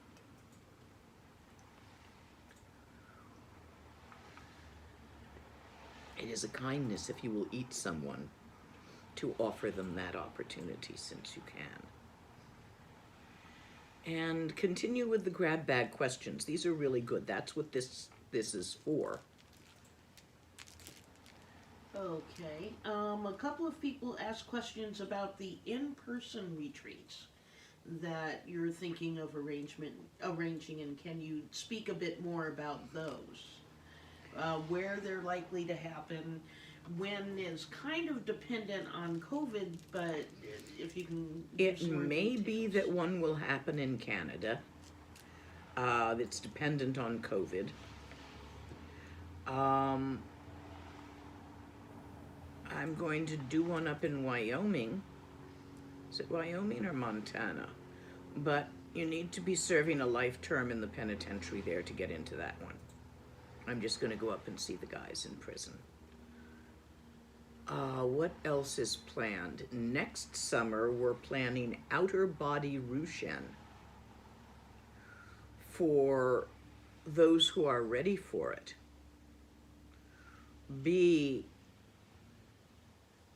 It's pretty much for your advanced Dzogchen practitioners.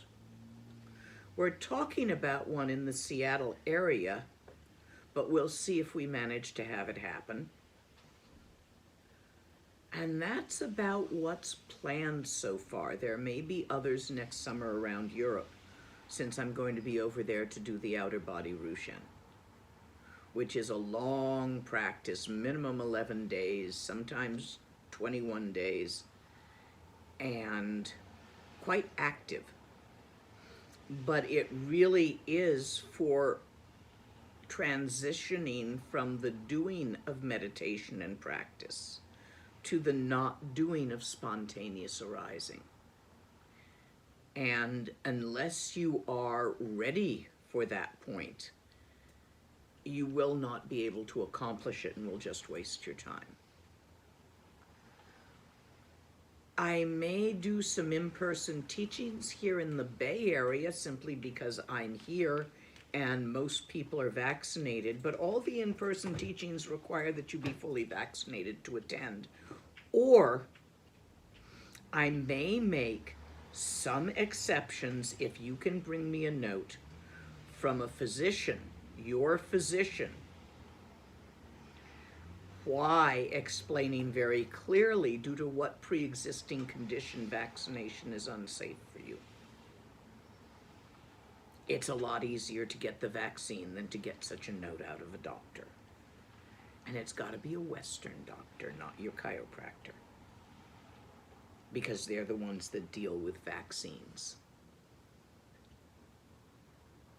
not your Chinese medical practitioner.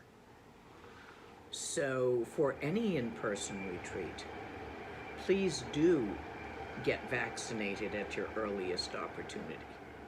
This is for the safety of students and children. We still mask to protect children. Children are not yet vaccinated even in the places where vaccine is common. To protect the children when you go about and leave the house. Do wear your mask when going indoors somewhere.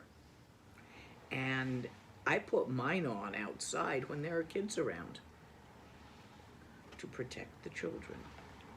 That's the reason these days for wearing a mask, not to protect you if you're vaccinated, but because sometimes after vaccination, one does become positive with the virus, usually asymptomatically, so you don't know it, because you're vaccinated and your immune system is throwing it off. But you could shed a minimal number of viruses, and if a kid is fragile or cold or their immune system is down at that moment and they're not vaccinated, they could get it.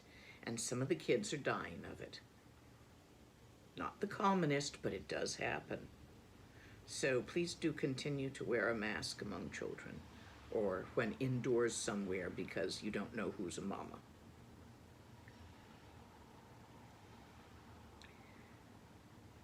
And that's all I have scheduled for in-person. A very indefinite.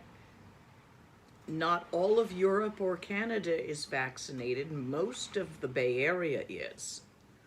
But there are parts of America which are not, and therefore which I'm unlikely to go and visit at this time.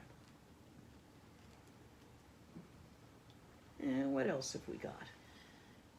Can or should a serious practitioner masturbate? Is it like eating a bar of chocolate, or does it have deeper karmic consequences? Oh, I jerk off when I feel like it. Why not? Yes, it's like eating a bar of chocolate. Yes, it has karmic consequences. But everything has karmic consequences. Sneezing has a karmic consequence. Getting up, standing up, sitting down has a karmic consequence. Don't sweat the little stuff.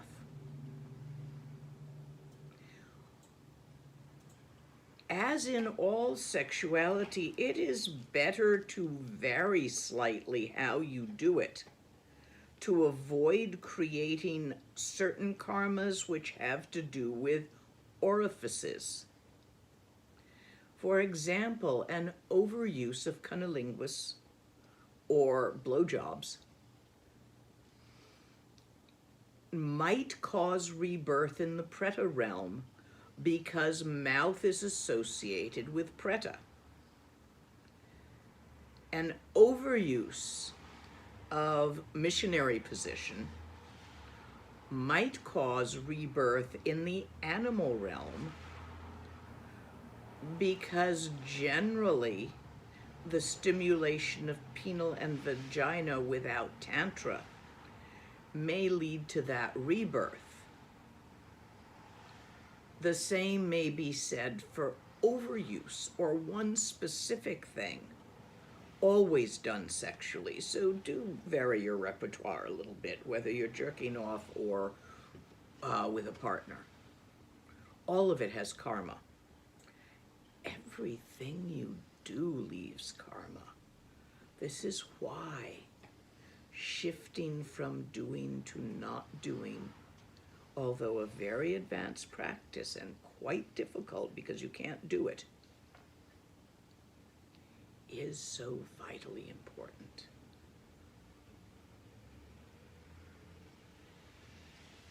Earlier you talked about somebody working in hospice or in healthcare clearing out their channels after patients. We have someone who's also a chiropractor. Yeah, they should do that too. About that. And is there a specific name for that practice? Channel stretch. Yawn. It's a yawn of the channels. It was one of the first things I was taught to use when I had gotten too tight around some subject. And yes, chiropractors too, Chinese medical professionals, therapists, school teachers. If you are having, and even if you're like a shopkeeper and you have an interaction which is jangling, using this afterwards will bring you back to your base. What else we got? We're getting on towards the end, but yeah. I figure there's a few left.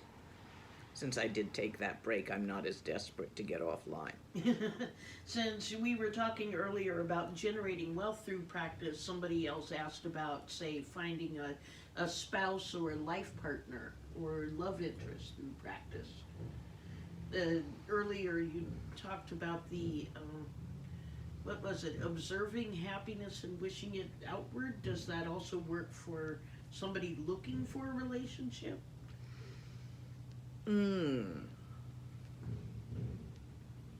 It might, theoretically.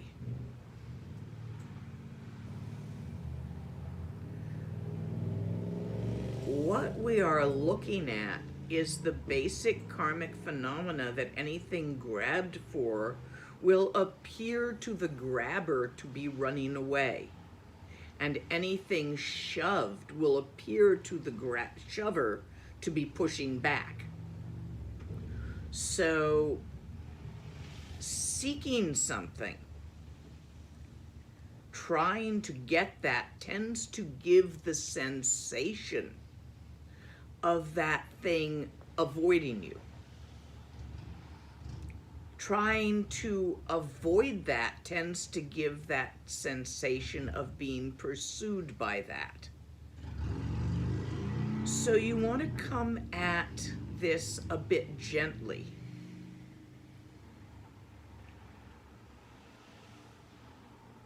Rejoice in all types of relationship.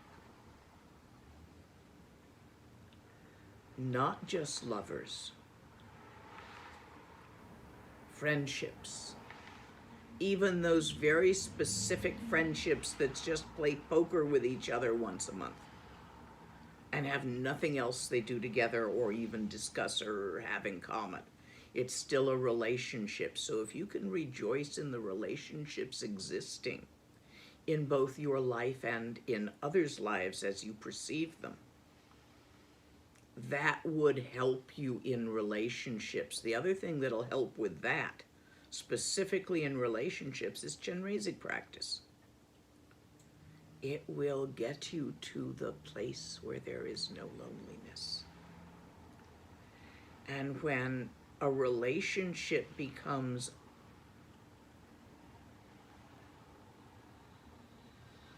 not needed but enjoyed, they do better.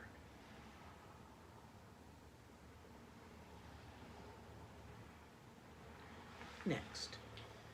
I would like to know if you have a connection with Jesus Christ. I do not. I was not raised Christian. And although as a small child I attended churches, synagogues, and temples with other children out of my curiosity to see what they did on Sundays, I was raised secular humanist. So I have no real connection at all there.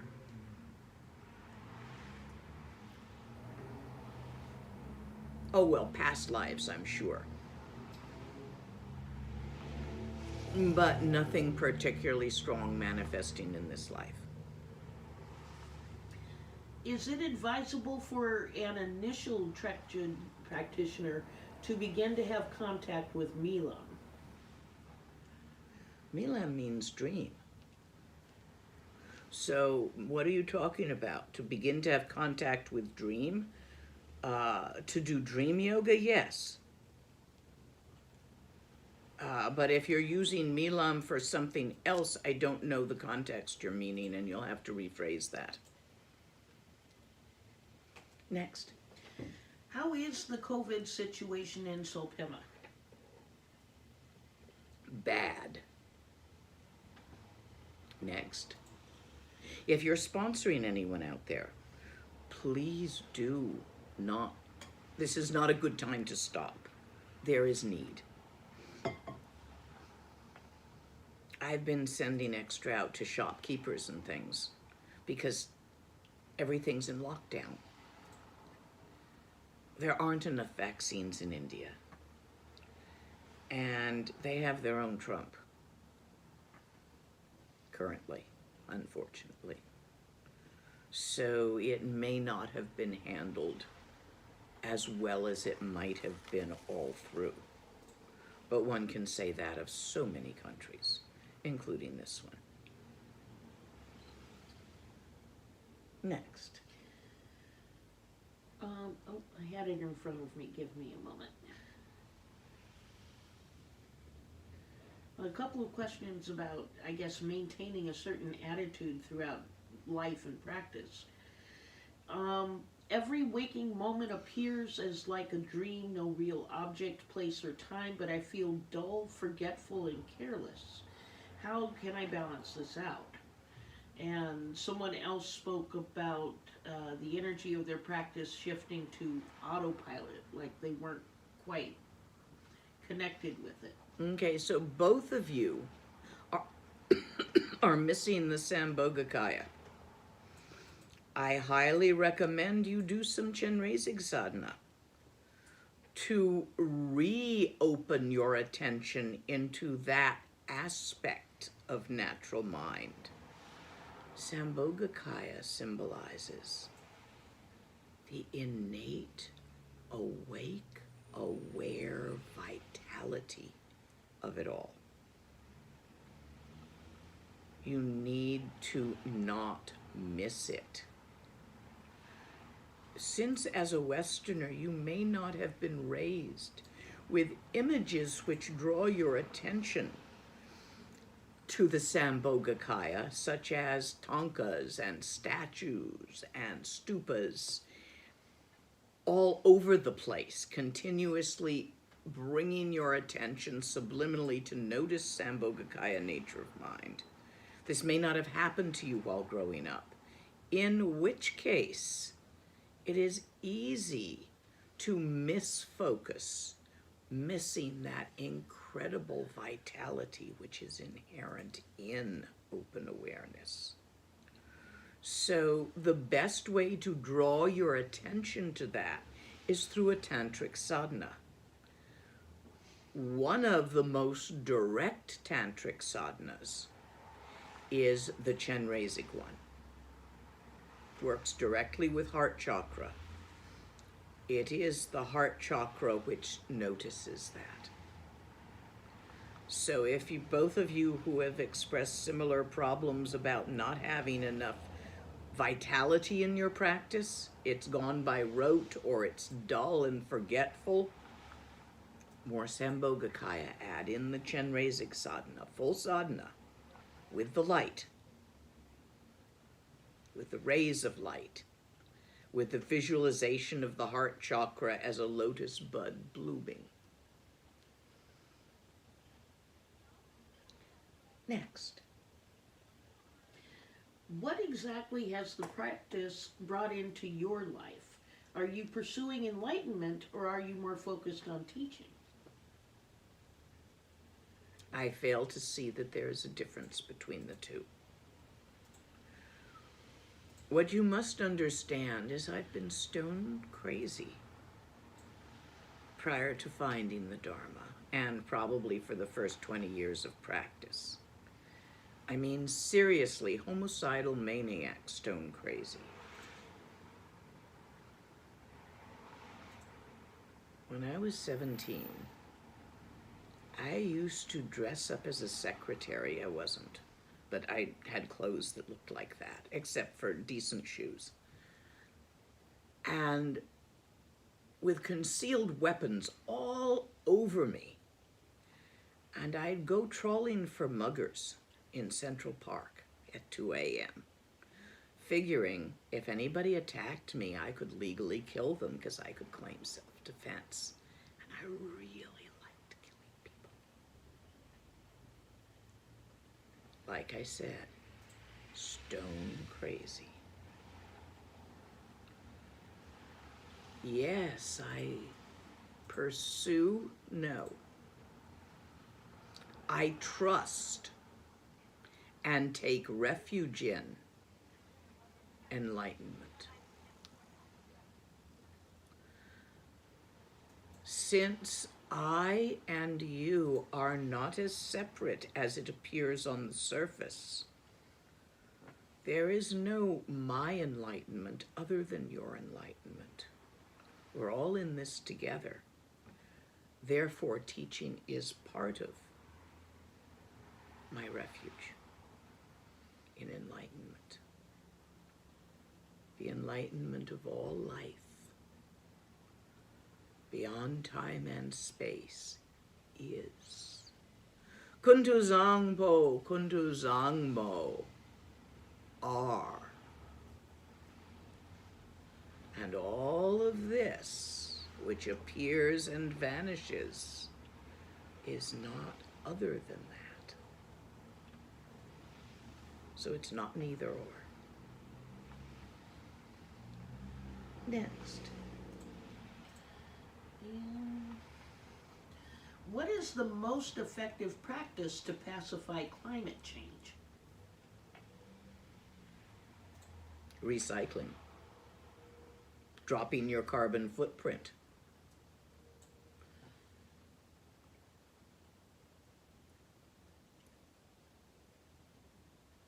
Encouraging others to do so as well with the gentleness that might work rather than inflicting, which just causes stubbornness.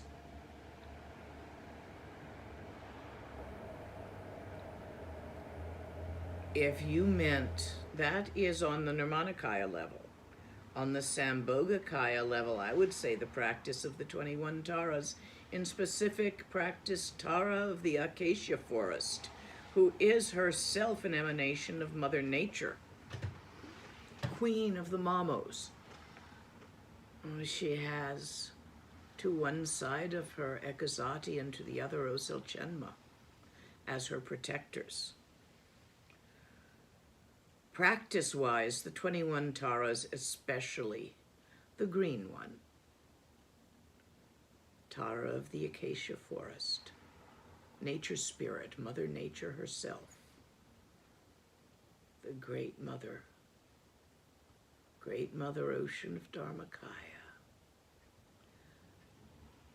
in her Sambhogakaya aspect of green Tara and her Nirmanakaya aspect of nature itself. Work with that, but on all levels. Rest yourself in and as the great Mother Ocean of Dharmakaya, symbolized by the manifestation of clear light nature, which is the awake lucid awareness of the Sambhogakaya, which may be personified as Green Tara, who manifests as Mother Nature, to whom you should make offerings by cleaning up litter, keeping your carbon footprint as low as you can, recycling properly.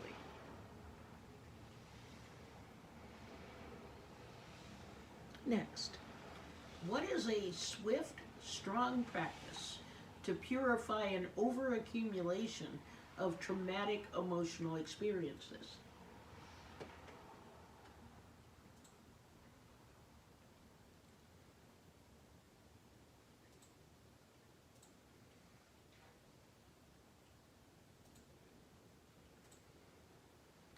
There are more than one because it depends on what you are capable of. The simple Chenrezig practice of singing manis out loud will tone down your reactiveness and your PTSD. The tantric practice of Vajra sattva purification will strongly get some of the residual gunk left by the traumas out of your channels. The direct relaxation of Trekcho, if you can do it, is strong and fast. But not everyone can actually relax into that every time. So you have other methods. Soften it with Chenrezig.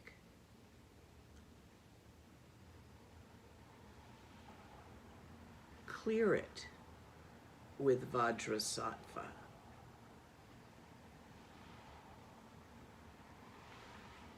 So that you can do direct Trekcho.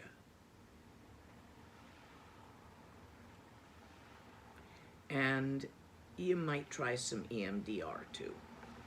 There are Western modalities that are helpful and synergize with these practices.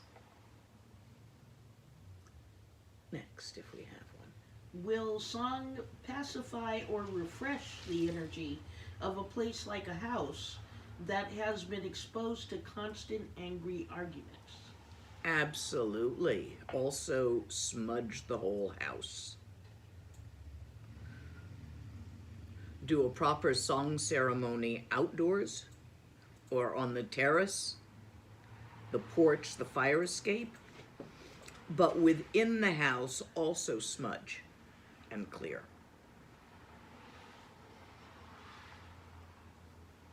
One more. Okay. Let's see. Is it a distraction to listen to something like the words of Patrul Rinpoche being recited while in Trekcho? Yes. That was easy. You want to give me one more? Okay. What is the value of refuge ceremonies?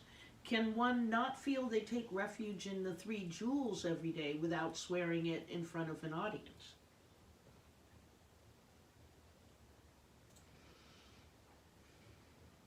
Yes, one can feel that without swearing it in front of an audience. Ceremonies. Okay, you're familiar with traumatic experiences, how they leave more impression in your karmic patterns than non-traumatic experiences. Well, ceremonies are designed to be positive traumas. They go in more than not ceremony. That's why we do them. So the refuge ceremony has more impact than taking refuge once by yourself.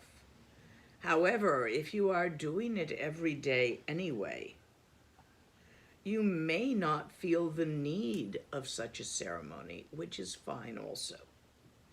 It is traditional, and I like tradition, so I do them. I think they have an effect on people somewhat deeper done in a group like that than they can have when they're by themselves. They refresh your path with a new name, allowing you to shrug off previous patterns that no longer fit your practice more easily. And I think we're good for today, guys. Are you good? Was there a lot more? No, we covered a lot of ground today. Okay. So I am going to, with you, we all, dedicate the merit, any gewa, any openness, any benefit that has arisen from this conversation, may it benefit the entire universe. Gewa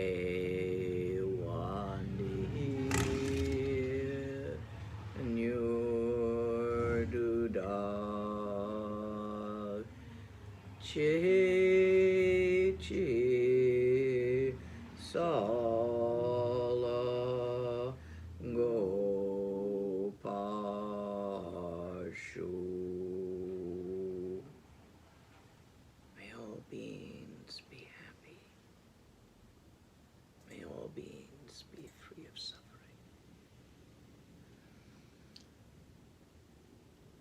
That question you all asked about Sopema.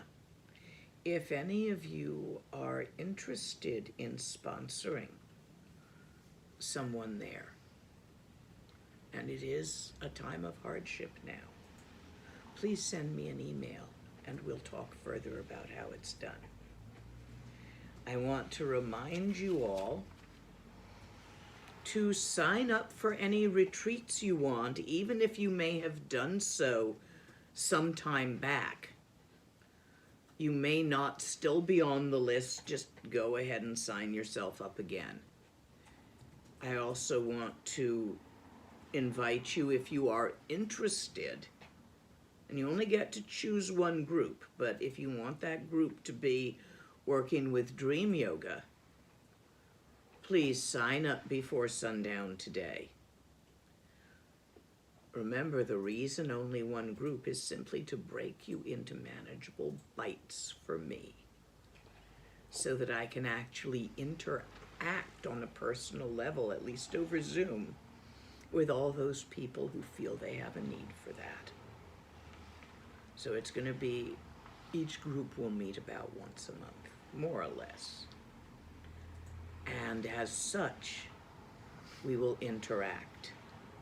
But if there's too many in a group, there will be less interaction for each individual. So distribute yourselves accordingly. And we are complete for today, unless you can think of anything I've forgotten. No, you've already talked about tomorrow's Dream Yoga group and the different retreats, so I think we've covered the ground here. Okay. I'll see some of you perhaps tomorrow, and the rest of you next time. Bye-bye.